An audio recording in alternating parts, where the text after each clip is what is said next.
Oh! Oh! Si Dong! Si Mika to! Si Mika! Si Dong!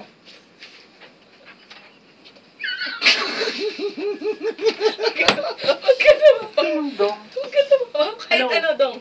Alay! Tito? Padala. Si... Quiet. Quiet. Nagpapadala kasi si Dong. Ah, si Dik... Oh, si Dikyam. Silent, kuya. Maririnig ako. Hello? Hello? Eto po, kausapin niyo po yung manager. Galing from Saudi. Nagpapadala si Dikyam. Ito po. Hello? Hi! Oo, ate. Kilala mo si Dong? Hinahanap kasi namin itong taong ito. Huwag kayo mabibigla, ha? Dong. Si Dong nga. Si Dong. Edo niya. Dong Saison. Ay, hindi po. Hindi, wait lang po. Oh. Si Dikyam kasi, kailangan naming sabihin sa'yo na si Dikyam, nandito po kami sa Saudi at may nagrereklamo dito na niloko niya. Dikyam ano? Dikyam Saison. Ay, hindi ko po kilala si Dikyam. Hindi, ate, kasi talagang alam ko na ikaw ang sasagot niyan. Kaya nga kilala namin si Dong at si Dikyam.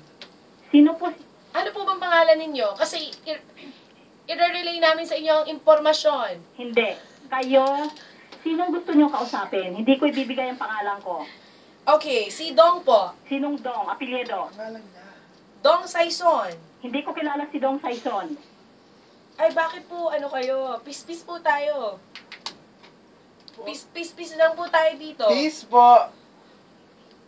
Hindi ko kilala si Dong Saison. Okay, Kasi ang sabi po sa amin, babe, ako na, babe. Hindi, ako na. Babe, ako na. Ako Okay. niloko eh. O, sige. Ako niloko. Sabi kasi sa amin ni Dong Saison, kayo raw ho ang tatawagan namin para Linda? Ate Linda. Linda? Humilia. Hindi po ba kayo yon? Hindi po ba kayo yon? Oo, makwento ko lang kasi baka po kilala nyo yung tao kasi medyo may kaugnayan kay Dikyam. Si Dikyam, kilala nyo po? Humilia. Hindi nyo kilala? Eh kayo ho ang binigay.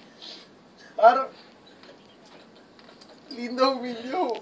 Mahirap na po kasi may nangyari po sa amin. May nangyari po kasi sa amin, ma'am. Kung hindi mo magagawa ng sorry. Napanggang na ako kasi. Ang sakit ng tiyan ko. Nakakainis.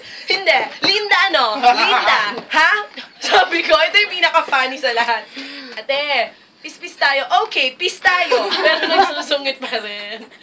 Okay, kaya sige. Babati muna ako. Happy listening to Chacha's Angels SF